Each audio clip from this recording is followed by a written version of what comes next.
primeiro filme dos X-Men, produzido pela Marvel Studios, está finalmente avançando. Temos uma data de lançamento confirmada para 2028 e esta é a maior atualização que já tivemos dos X-Men.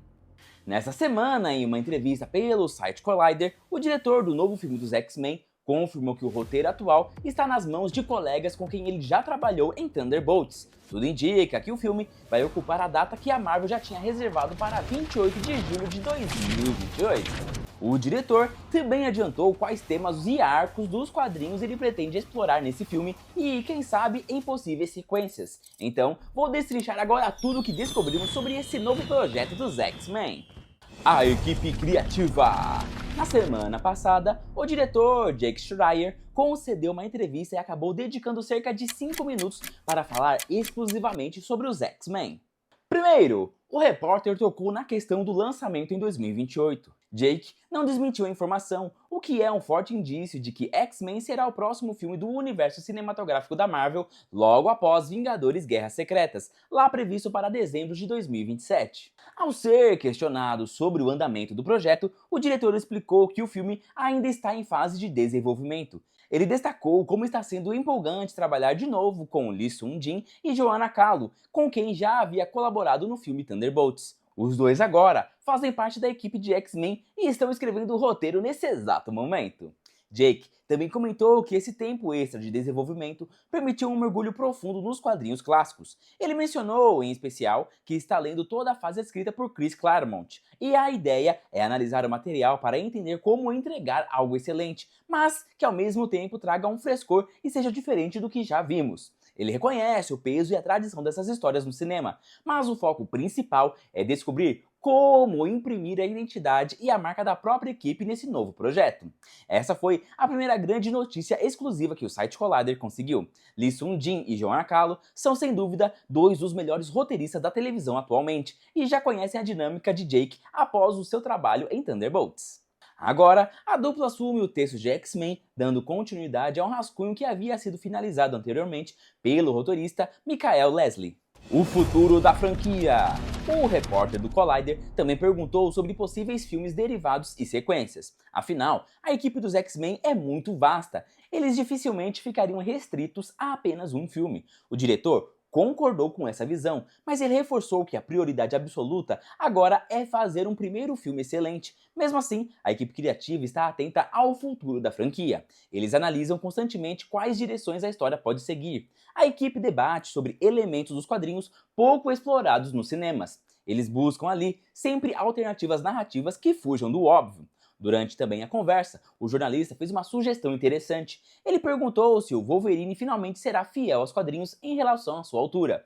Para contextualizar, o Wolverine original é bastante baixo. Os cinemas nunca adaptaram essa característica marcante do herói. E isso ocorreu muito por causa da alta estatura do ator Hugh Jackman. O diretor apenas soltou uma risadinha diante dessa provocação. Ele preferiu desviar do assunto. Assim, evitou confirmar ou negar a ideia. Logo depois, o diretor detalhou a construção de relacionamentos no projeto. Ele citou dinâmica complexa vista em séries como A Treta e O Urso. Isso se conecta com o drama constante que ele quer nos X-Men. O diretor elogiou bastante a habilidade desses roteiristas. Eles pegam pequenos conflitos pessoais e os transformam em problemas gigantescos. Ao ler os quadrinhos originais, algo fica muito claro para o diretor. As disputas ideológicas são o motor principal da trama, mas as brigas íntimas também são essenciais para a identidade da obra. Essa forte veia dramática entre eles quase lembra uma novela. É preciso balancear essas ideologias pesadas com as desavenças diárias. Isso é a chave para a representação mais genuína do que são os X-Men. Outro ponto importante ocorreu no tapete vermelho da segunda temporada de A Treta. A revista Variety fez uma pergunta direta ao roteirista Lee Sung-jin. Eles perguntaram quais eram os mutantes favoritos dele. Ele respondeu que adora o Gambit. O roteirista também tem muito carinho por vários personagens coadjuvantes. Ele fez questão de citar especificamente a Jubileu. É fundamental guardarmos esses nomes em mente, porque a preferência pessoal do roteirista é sempre uma grande pista. Isso pode indicar quem veremos na equipe principal nos cinemas. Fase Claremont. Provavelmente você notou um detalhe importante na fala do diretor. Ele mencionou estar lendo a famosa fase Claremont. é essencial explicar quem é a figura do Chris Claremont. Ele foi o principal roteirista dos quadrinhos dos X-Men. Isso aconteceu durante o auge absoluto de popularidade da equipe. Esse período de ouro contínuo durou de 1975 até 1991. Praticamente todas as histórias icônicas dos X-Men vieram dele. As sagas mais populares que você conhece são da sua autoria. Isso inclui a famosa e dramática saga da Fênix Negra. A introdução do Clube do Inferno original também ocorreu nessa época. Temos ainda a grandiosa e cósmica saga do Império Shi'ar. E também temos a aclamada história O Deus Ama, o Homem Mata. Outros grandes exemplos são a trama Vida e Morte e a saga da Ninhada. E não podemos esquecer da clássica Dias de um Futuro Esquecido. Quase todas as adaptações em vídeo carregam o DNA desse período. Isso vale para a série animada clássica da década de 90. Também se aplica aos filmes antigos produzidos pelo estúdio Fox. E até mesmo a recente animação de X-Men 97 carrega essa herança. Grande parte dos vilões mais famosos dos X-Men surgiu nessa época. Cerca de 3/4 desses inimigos foram criados por Claremont. A lista inclui figuras aterrorizantes como o Reverendo Stryker, o Manipulador Sinistro e os Carniceiros também nasceram aí. O Rei das Sombras e o perigoso mutante Proteus são outras criações. Até a versão sombria da Fênix e a Mística estão nessa lista. Esse período criativo do autor é extremamente extenso e rico em detalhes. As histórias não são divididas apenas em arcos curtos e fechados. Os quadrinhos mais modernos costumam usar muito esse formato mais curto. Na fase Claremont, o que temos é uma verdadeira narrativa contínua. Grandes batalhas para salvar o mundo se intercalam com a vida comum. Nessas pausas, vemos os personagens apenas relaxando na piscina de casa. Conflitos, vilões e abordagem.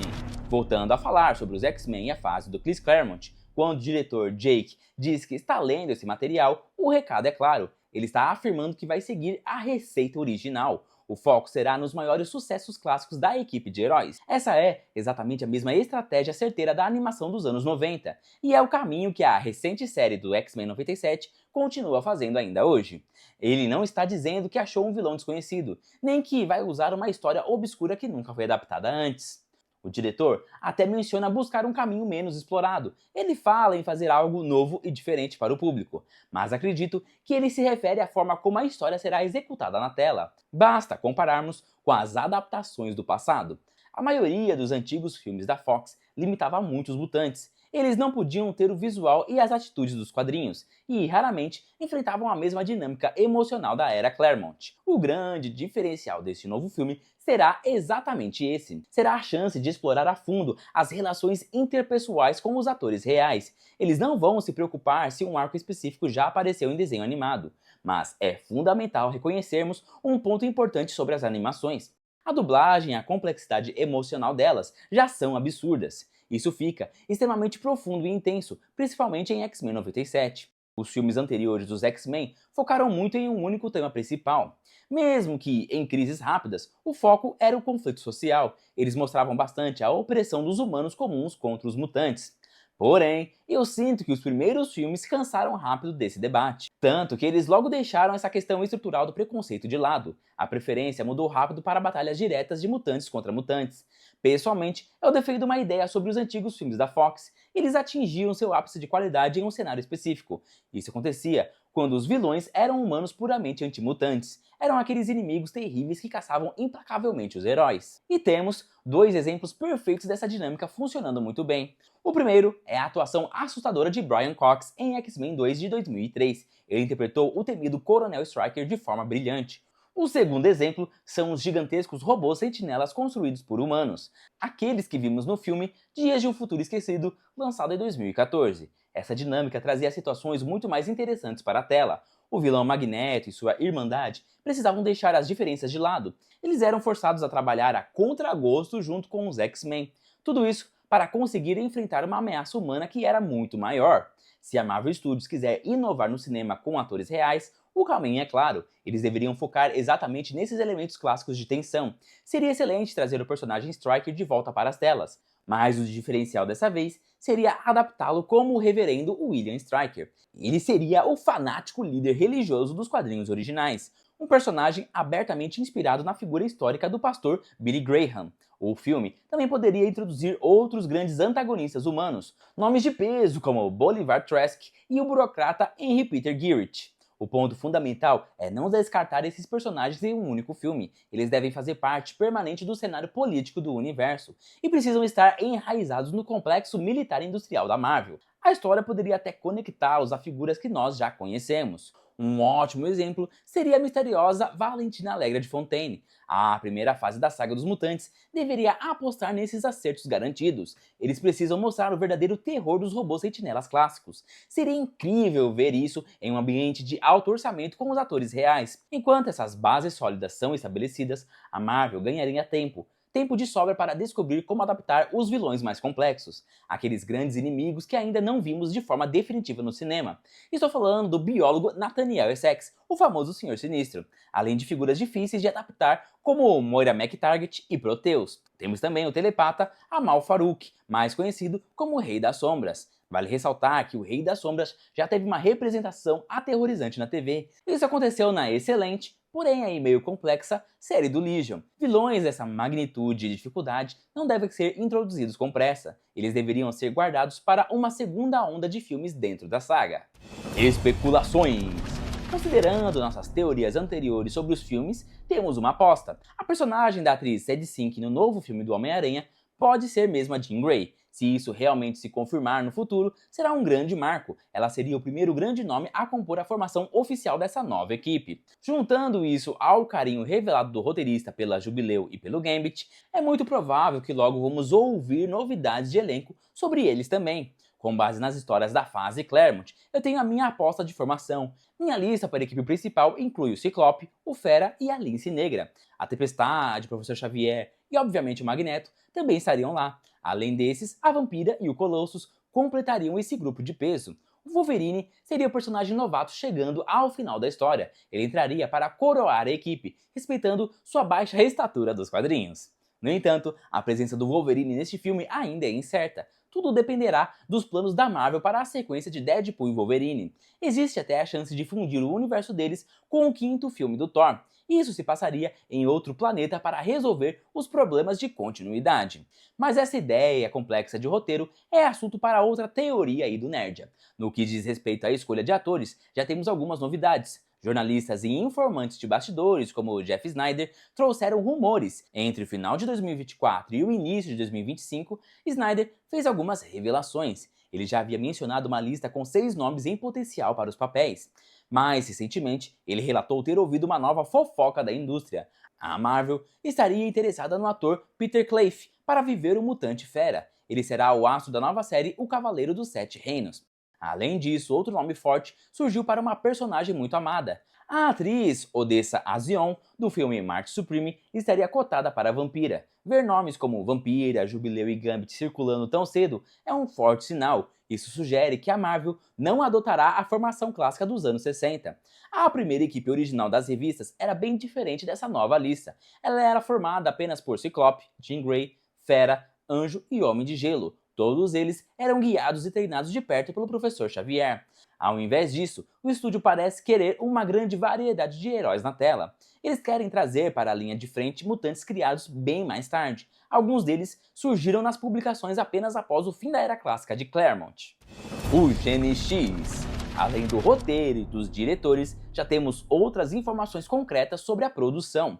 O filme terá Kasra Farahani atuando como designer de produção principal. Ele é o profissional responsável por projetar a agência todinha da AVT na série Loki. Ele também criou o visual do universo alternativo no filme do Quarteto Fantástico. Além disso, ele é quem está desenhando os grandiosos cenários de Vingadores Doutor Destino.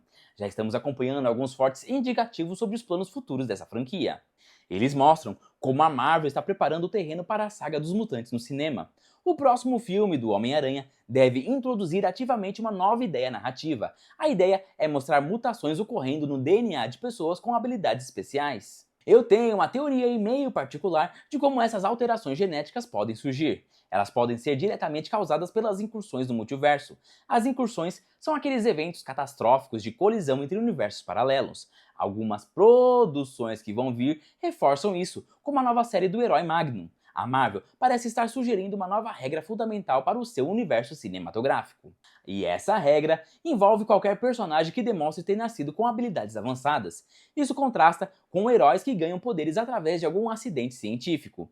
Essas pessoas que nascem com poderes deverão possuir uma condição genética específica. Essa condição biológica peculiar será rotulada futuramente como o famoso gene X. Esse cenário poderia muito bem se aplicar ao caso de Simon Williams, o próprio Magnum. A série pode decidir que ele não ganhou os poderes após o nascimento. Isso seria uma mudança, já que nos quadrinhos originais ele ganha seus poderes depois. A adaptação poderia estabelecer simplesmente que ele sempre os teve desde que nasceu. Toda essa lógica genética também se aplicaria perfeitamente a outros personagens antigos. Um grande exemplo disso é o vilão mercenário, cujo nome verdadeiro é Benjamin Poindexter. A precisão impecável que ele demonstra atirando objetos é assustadora e letal. Nós vemos isso claramente em suas cenas de ação na nova série do Demolidor. Essa habilidade extrema está inegavelmente muito além da capacidade de um ser humano comum. E se você chegou até aqui o final do vídeo, por favor deixa o likezão, se inscreva no canal Nerdia e até a próxima!